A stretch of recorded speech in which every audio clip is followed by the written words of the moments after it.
Welcome to chess, ladies and gentlemen. Maliki Young Park dotting saw my chess, ladies and gentlemen. Appreciate you guys very much for stopping by. Okay, so I have been pretty much waiting all day for the tournament for my game that I've been looking at to get over. So I figured I'd hop back in time a little bit and take a Wesley Soul versus Sam Shankland game from the St. Louis Rapid and Blitz.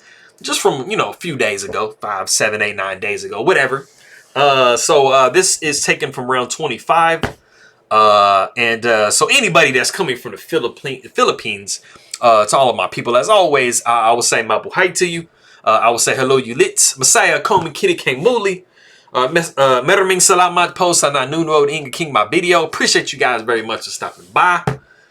And yeah, so we have that. So if you guys are ready to go, let's take a look and see what we have for this game. So we got knight to f3. We got d5, g3, g6, bishop to g2, bishop to g7. We see d4.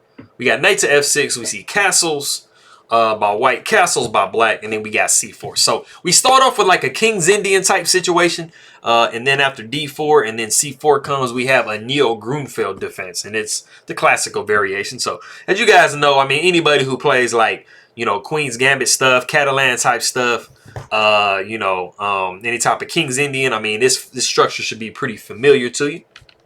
So c6. So we even got a little bit of Slav kind of, looking at it. So for my guy Ronaldo, Slav. It's not a Slav though. It's not a Slav, bro. Don't. You're good. Don't trip, bro. So pawn takes d5. Pawn takes d5. We got knight up to e5. Bishop comes to f5. We see knight to c3. Knight comes down to e4. Which isn't bad. I mean, you're not worried about, knight taking c3, pawn taking c3. I mean, you're good to go. You can get some bishop to a3 going.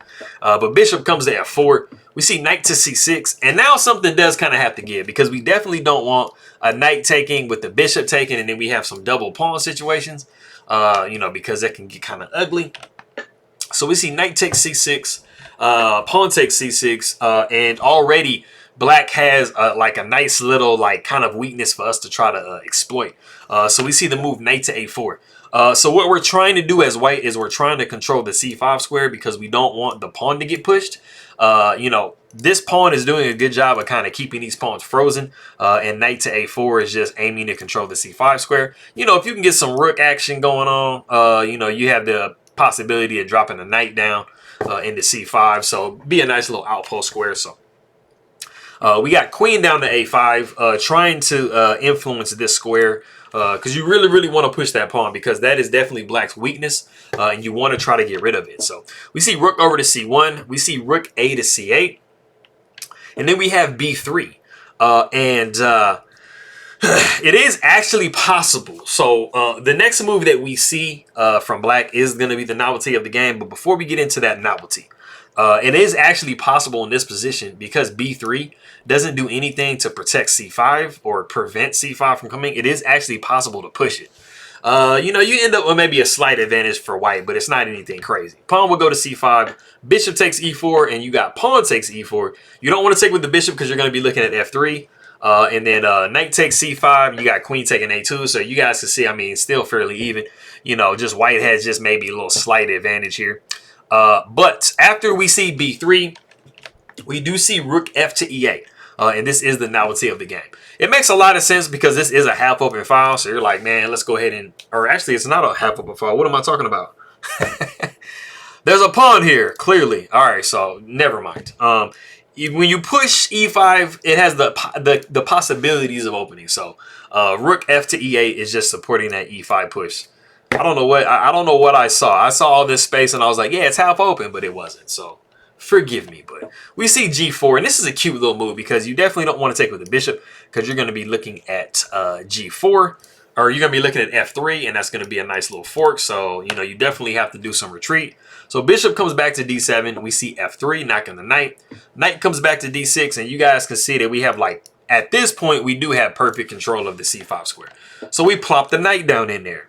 Super great. I mean, this is basically where you want that knight to be. And you want it to live there for literally the rest of the game. So we see rook c to d8. We see e3. And it might kind of look you know, to you guys like, wait a minute, man, isn't the A2 pawn up for grabs?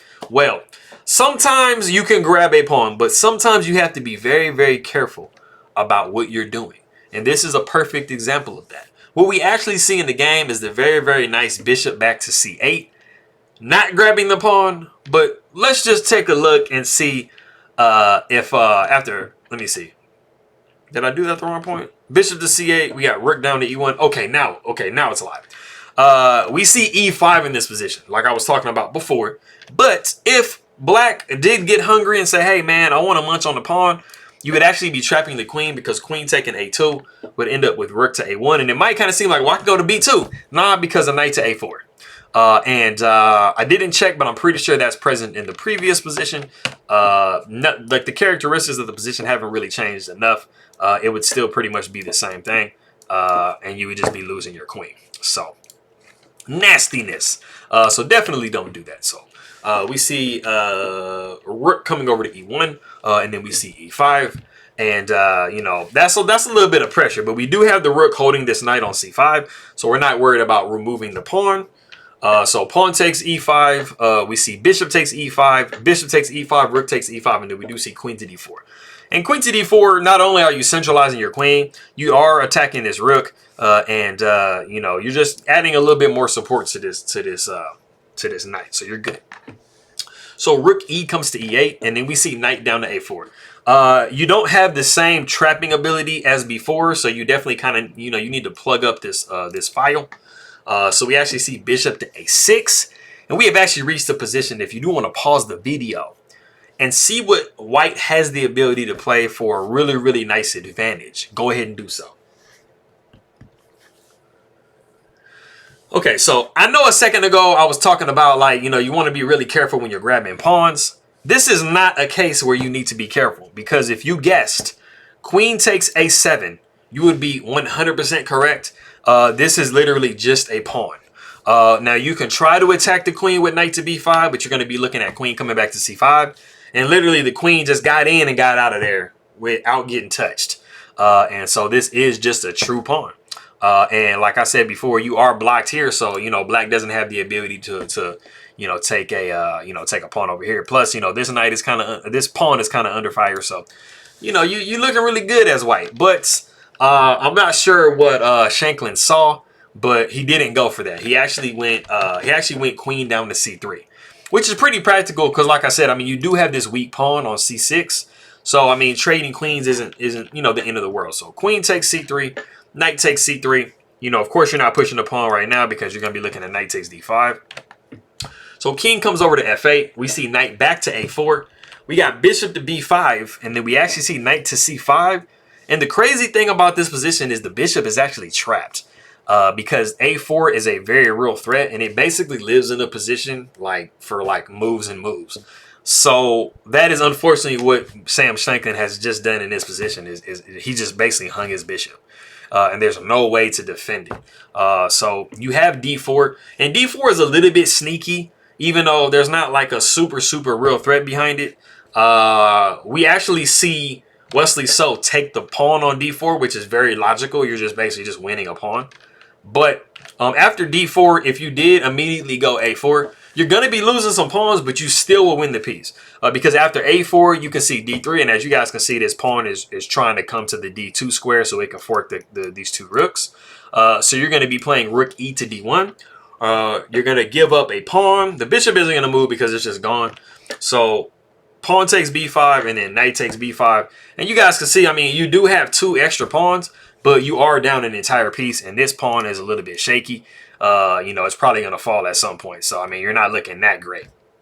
So, going back, like I said, we did see pawn takes D4.